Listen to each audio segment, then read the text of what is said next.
할 일 많이 없는 사람들이 모여 앉아가지고 예수님의 직업에 대한 논쟁이 시작됐다고 그래요. 우선 목수들이 무슨 소리냐, 예수님은 목수의 아들이었으니까, 그리고 적어도 청소년 시기에 목수 일을 하셨으니까 목수가 맞다. 우리 목수들이 예수님의 진정한 후계자들이다, 그렇게 주장을 했다고 그래요. 그랬더니 의사들이 듣고 앉아있다가 무슨 소리냐, 예수님이 얼마나 많은 환자를 고치셨냐, 그러니까 예수님이야말로 진짜 의사 중에서도 대의원이시다. 우리 의사들이 예수님의 뒤를 따르는 제자들이다, 그렇게 이제 주장을 했다고 그래요. 또 목사님들이 가만히 있을 인물들이 아니시잖아요. 무슨 소리 하는 거냐, 예수님께서 천국 복음을 전파하시고 하나님 나라를 확장하셨는데 그야말로 예수님의 직업은 목사가 맞다.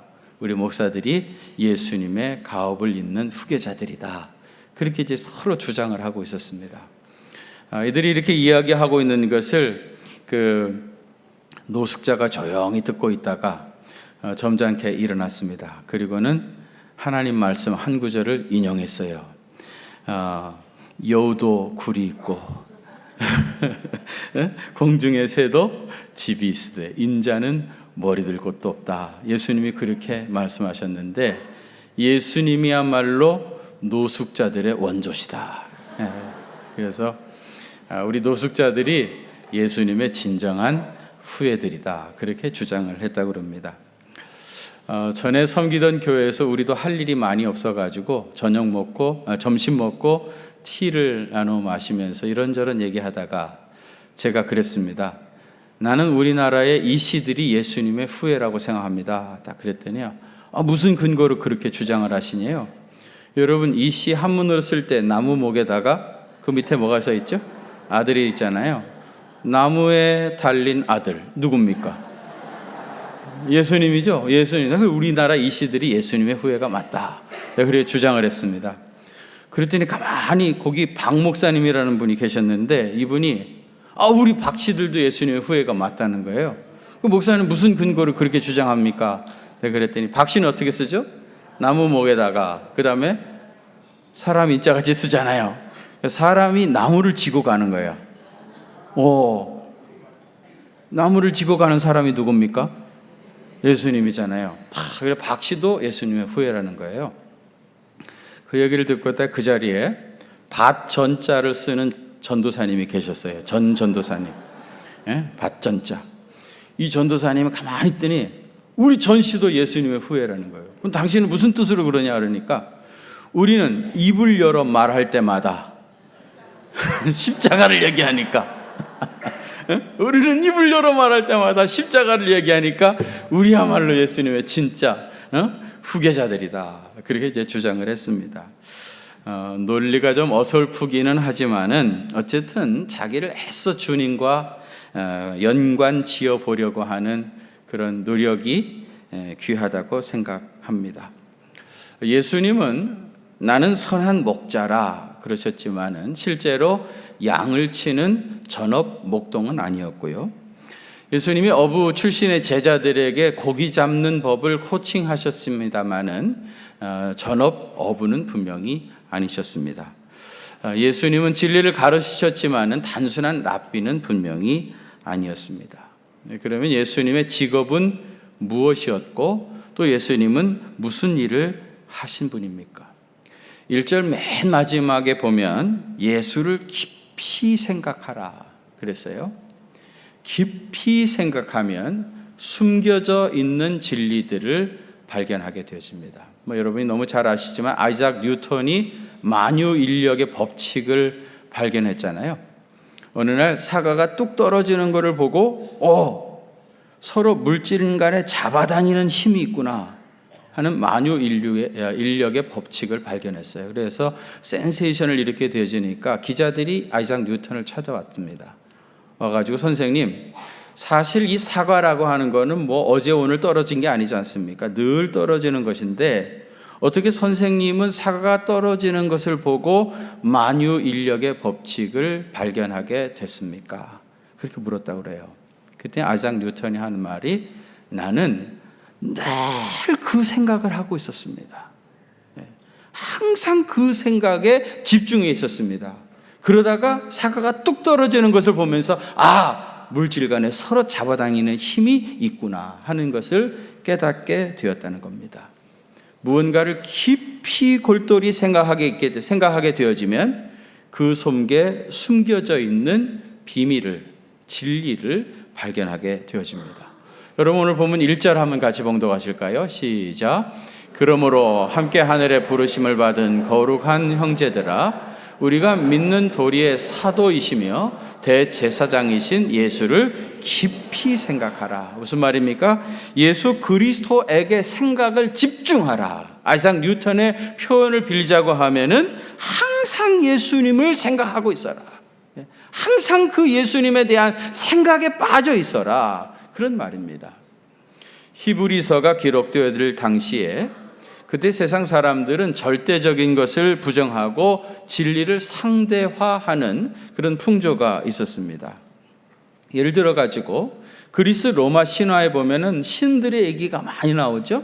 신들이 시집도 가고 장가도 가고 아기도 낳고 사랑에도 빠지고 시련에 빠지기도 하고 배신하기도 하는 그런 신들의 이야기가 많이 나옵니다. 그들은 여러 신들을 한꺼번에 다 인정하고 섬기는 다신교를 믿습니다. 근데 여러분, 그들이 여러 신들을 한꺼번에 섬긴다는 말 자체가 무슨 뜻입니까? 신을 상대화했다는 얘기죠. 어떤 신을 하나 절대적으로 섬기는 것이 아니라 모든 신을 상대화했다는 거예요. 절대성을 인정하지 않았다는 얘기입니다. 그러나 우리 기독교는 유일신 하나님을 섬기죠. 오직 하나님에게만 절대성을 인정하고 그분에게만 충성하고 봉사하는 유일신 하나님을 섬깁니다.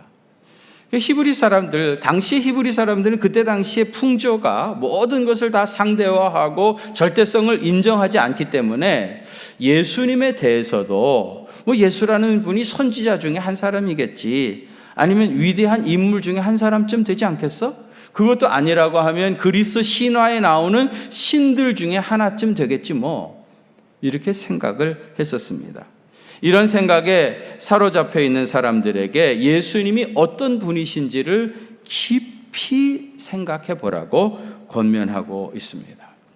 여러분, 이스라엘 민족의 역사에서 가장 중요한 사건이 무엇이었겠습니까? 출애굽 사건입니다. 왜냐하면 이스라엘 백성들이 애굽에서 해방되어서 나옴으로 이스라엘이라고 하는 나라를 건국했습니다. 이런 의미에서 애굽에서 이스라엘 백성들이 유월절을 지키고 그 다음에 이제 출애굽하잖아요. 그 유월절이라고 하는 것은 이스라엘 민족의 건국 기념일이라 그렇게 말할 수가 있습니다. 이 출애굽의 영웅이 누굽니까? 모세죠. 이스라엘 민족의 지도자 모세를 중심으로 이스라엘 백성들이 애굽에서 나와서 이스라엘이라고 하는 나라를 건국했던 겁니다. 그래서 이스라엘 백성들은요, 모세가 가장 큰 지도자, 가장 위대한 인물이라고 생각하고 모세를 그렇게 존중을 했습니다. 여러분, 모세 이야기는 너무너무 잘 아시죠? 모세가 태어날 때 애굽의 바로는 히브리의 남자 아이들은 그 자리에서 죽여라 라고 하는 법이 내려졌습니다. 그런데 모세가 태어나고 보니까 그때 당시에 산파였던 십부라와 부하가 보니까 이 모세라가 너무 사랑스럽고 귀한 겁니다. 그래가지고 이 아이를 그 자리에서 죽이지 아니하고 몰래 숨겨서 길렀죠. 얼마 동안? 3개월 동안 이 아이를 숨겨 기릅니다. 근데 이제 아이가 조금씩 크니까 아기 우는 소리가 점점 커지고 이 아기 우는 소리가 담장을 넘어가게 되어지는 겁니다. 만일에 누구라도 지나가다가 그 아기 울음 소리를 듣게 되어지면 저 집에 아이를 숨겨서 기르고 있구나, 그것이 발각이 될 것이고, 그렇게 되어지면은 그 아이는 죽는 것은 물론이거니와 그 부모와 또 산파들까지도 다 죽임을 당하는, 그래 도저히 더 이상은 아이를 숨겨 키울 수가 없었습니다. 그래서 어떡하죠? 광주리에다가 이 아이를 넣어가지고 나일강에 버리게 되어지죠. 그런데 바로의 공주가 목욕을 하러 나왔다가 광주리가 둥둥 떠내려오는데 보니까 그 안에 아기 우는 소리가 들리는 거예요. 그 아이를 딱 보고 바로의 공주가 뭐라고 했습니까? 히브리 사람의 아이로구나 그랬습니다. 바로의 공주는 이 아이가 히브리 아이라고 하는 것을 알았어요.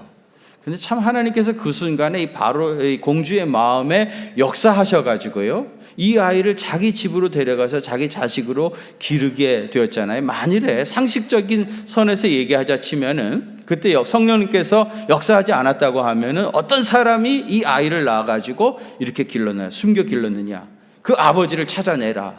그러면 모세의 아버지 어머니 붙잡혀 와서 죽임당하고, 그때 또 아이를 받았던 산파들도 붙잡혀 와가지고 다 죽임을 당했을 겁니다. 근데 그 결정적인 순간에 하나님께서 이 바로의 공주의 마음에 감동하신 거예요. 히브리 아이라고 하는 거를 다 알면서도 이 아이를 자기 궁전에 데려다가 히브리 유모를 구하죠.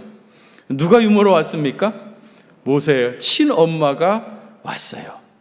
그래서 모세는 왕궁에서 자기 친엄마의 젖을 먹고 애굽의 왕자로서 자랐습니다. 태어나자마자 그 자리에서 죽임을 당했어야 할 이 사람이 애굽의 왕궁에서 왕자로 자란 겁니다. 모세는 억수로 재수가 좋은 사람이었습니다. 아마 역사상 모세보다 더 이렇게 복을 받은 사람은 없었을 거예요. 40년 동안 애굽의 왕자로 자랐죠. 그러다가 자기에게 주어진 권리를 스스로 다 포기하고 이스라엘 백성들과 함께 고난받는 길을 스스로 선택했습니다. 40년 동안 애굽의 광야에서 장인 이드로의 약물을 치는 목동으로서 살았습니다. 그러다가 결국 떨기나무 가운데서 부르시는 하나님의 음성을 듣고 이스라엘 백성을 애굽에서 구출해내는 출애굽의 영웅이 되어집니다. 시내 산에서 40일 동안 하나님을 대면하여 보았고, 그리고 거기서 율법을 받게 되어집니다. 그래서 모세는 모세오경의 저자가 되어집니다.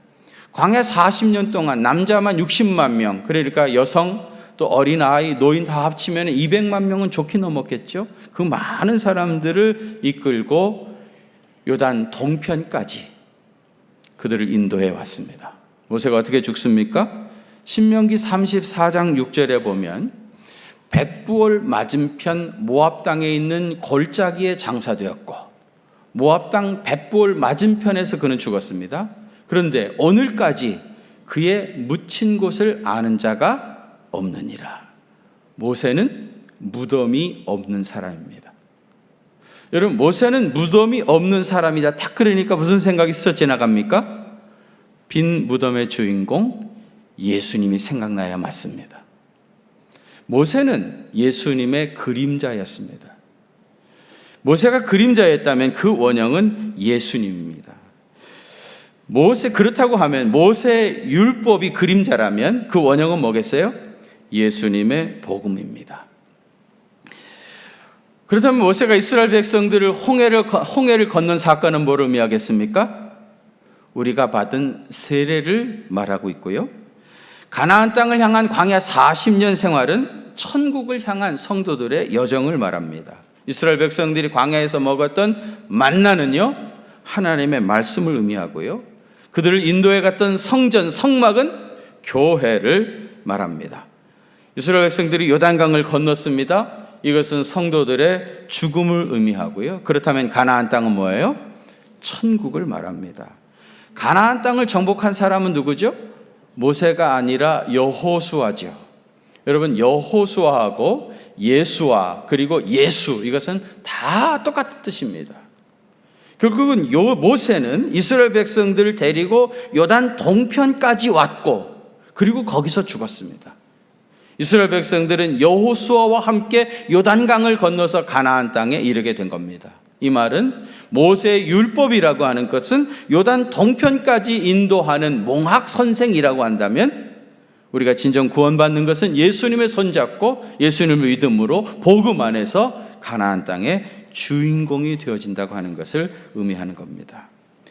예수님은 모세보다 더욱 영광을 받으실 만한 분이라고 하면서 오늘 본문에서는 모세를 두 가지 비유를 들어가지고 예수님과 모세를 비교를 했습니다.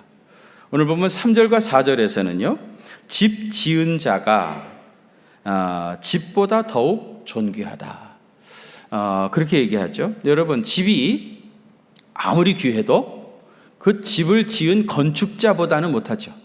그렇지 않습니까? 그래서 여기 집은 모세를 의미한다면 건축자는 누구겠어요? 예수님이죠.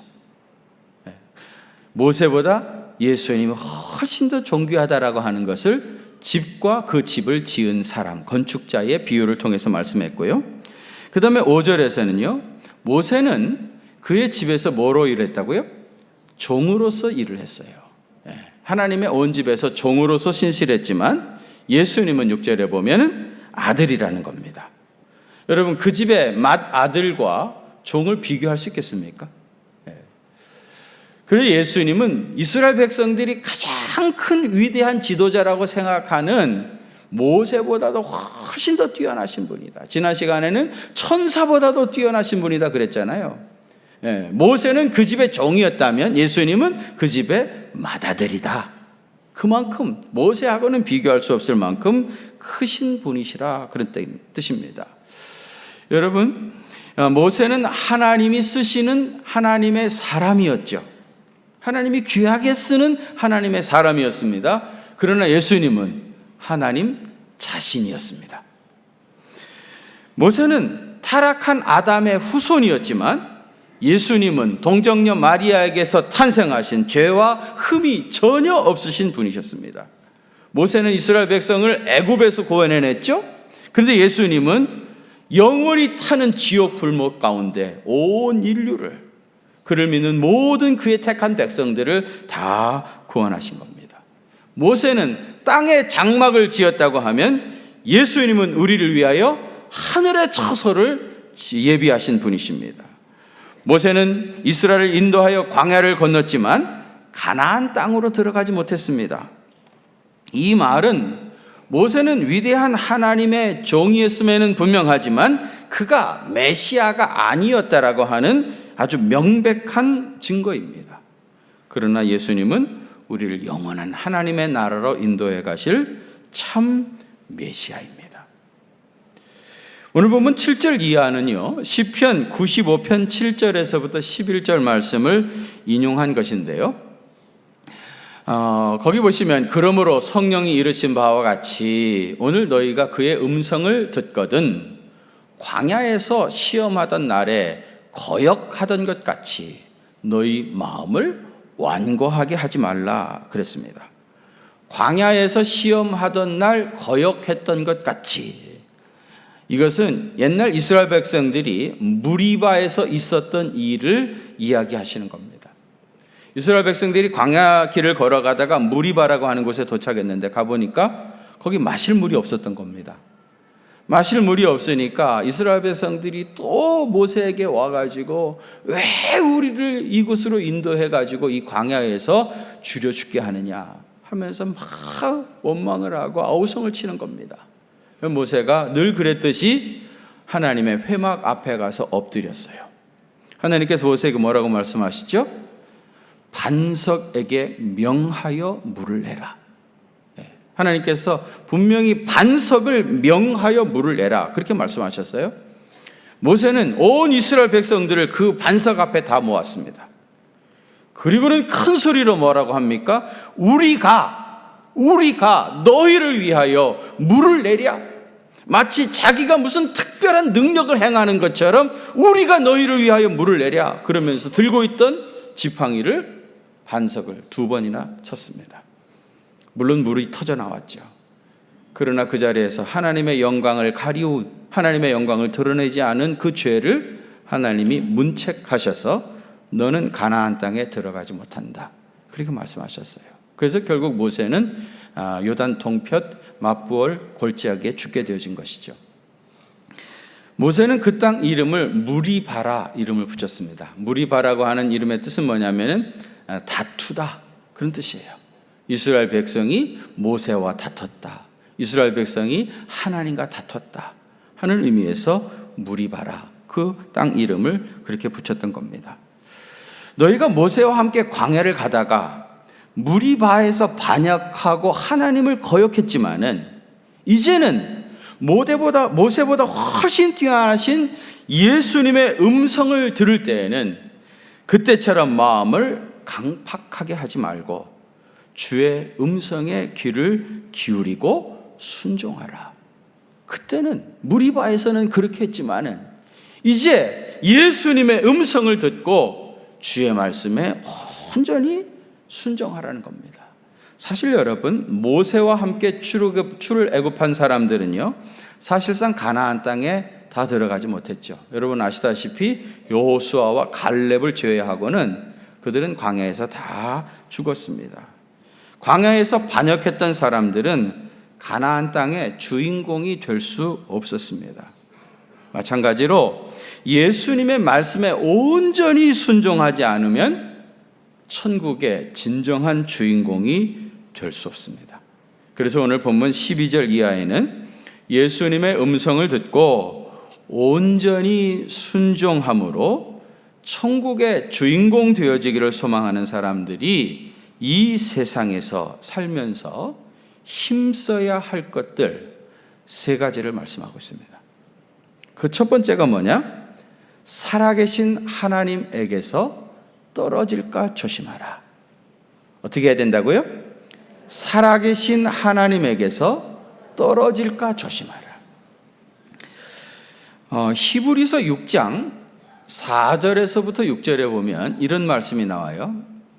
한 번 빛을 받고 하늘의 은사를 맛보고 성령에 참여한 바가 되고 하나님의 선한 말씀과 내세의 능력을 맛보고도, 무슨 말입니까? 한때 예수님을 잘 믿었던 겁니다. 그래서 예수님께서 행하시는 놀라운 은사도 능력도 체험했던 사람입니다. 그런데 이런 사람이 6절에 타락한 자들은, 그리고도 타락한 자들은 다시 새롭게 하여 회개할 수 없다는 거예요. 옛날에는 예수 잘 믿었었습니다. 놀라운 은사도 체험했던 사람입니다. 그때는 직분도 있었습니다. 그런데 타락해버린 겁니다. 이런 사람은 다시 새롭게 하여 회개할 수 없다는 거예요. 여러분, 예수 믿는 것은 천국 가는 보험 들어두는 것이 아니에요. 예수 믿어두면 언제 죽든지 그냥 천국에 가는 그런 것이 아닙니다. 내가 중고등학교 미션스쿨 다녔으니까 그러니까 천국 가겠지. 지금은 안 나오는 겁니다. 중고등학교 졸업한 이후로 한 번도 교회 나오지 않았으면서도 마음속에는 내가 미션스쿨 다녔으니까, 그때는 내가 이 채플에도 참석했으니까 천국 가겠지. 그렇게 생각하고 있습니다. 착각입니다. 내 아내가 교회 열심히 다니고 우리 아이들이 교회 잘 다니는데, 나 우리 아이들 교회 가라고 다 뒷바라지 했는데 천국 갈 때 지들끼리만 가겠어? 나도 데리고 가겠지? 착각입니다. 여러분 기억하세요. 착각은 북한에도 있는 자유입니다. 아닙니다. 구원은 자기 믿음으로 받습니다. 자기 어머니의 믿음으로 내가 구원받을 수가 없습니다. 뿐만 아니라 믿음은 현재적인 것이어야 합니다. 과거의 믿음으로 구원받을 수가 없습니다. 믿음이라고 하는 것은 생명에 관한 일이죠. 생명이라고 하는 것은 쉼수는 동안에만 살아있는 것이지요. 분명히 어제까지는 내가 숨을 쉬었는데 오늘은 숨을 쉬지 않으면 이 순간에 죽은 겁니다. 믿음은 현재적인 것이어야 됩니다. 지금 여기서 주님을 신실하게 믿어야 합니다. 옛날 여전도의 회장이었다가는 과거의 경력이 나를 구원할 수가 없습니다. 그래서 하나님에게서 떨어지지 않도록 날마다 깨어서 삼가 조심하고 생명줄을 강하게 붙잡아야 됩니다. 이거 놓쳐버리면 구원받을 수 없습니다. 날마다 깨어서 이 생명줄을 하나님에게서 떨어지지 아니하도록 강하게 붙잡아야 합니다. 두 번째로는 죄의 유혹에 빠져들지 않도록 피차 권면하라 그랬습니다.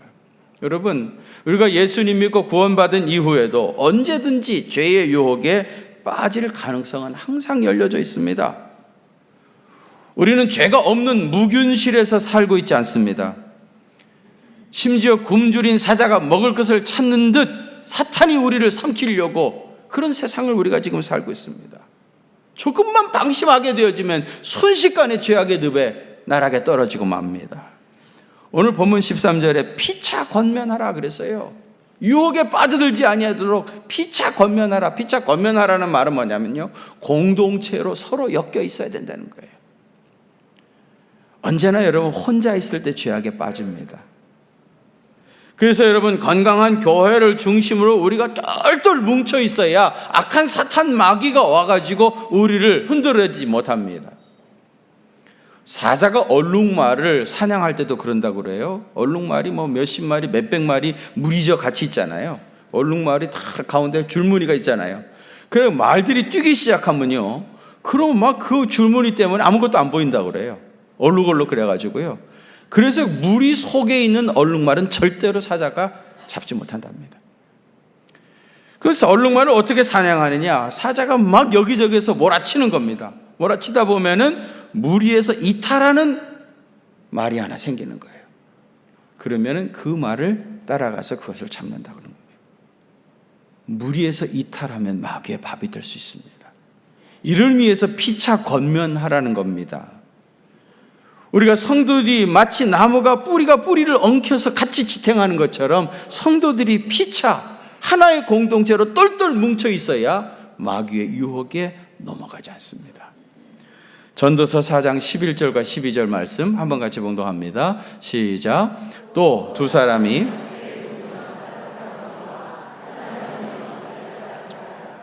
한 사람이면 폐허가 없거니와 두 사람이면 맞설 수 있나니 세 겹줄은 쉽게 끊어지지 아니하느니라. 아멘. 거기 보면 얼마나 알기 쉽게 설명했습니까?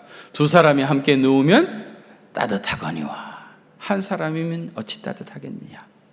한 사람이면 패하겠거니와 혼자 있으면 패합니다, 여러분. 한 사람이면 패하겠거니와 두 사람이면 맞서 볼 수 있고요. 삼겹줄은 쉽게 끊어지지 않는다는 겁니다.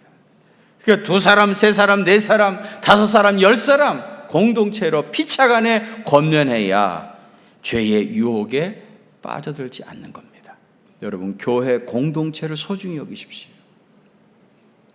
교회 공동체를 통해서 똘똘 뭉쳐 있어야 죄악의 유혹, 마귀의 유혹에 빠져들지 않습니다. 마지막 세 번째로는 시작할 때에 확신한 것을 끝까지 견고하게 잡으라. 시작할 때. 우리가 시작할 때는 얼마나 뜨거운 열정을 가지고 시작했습니까?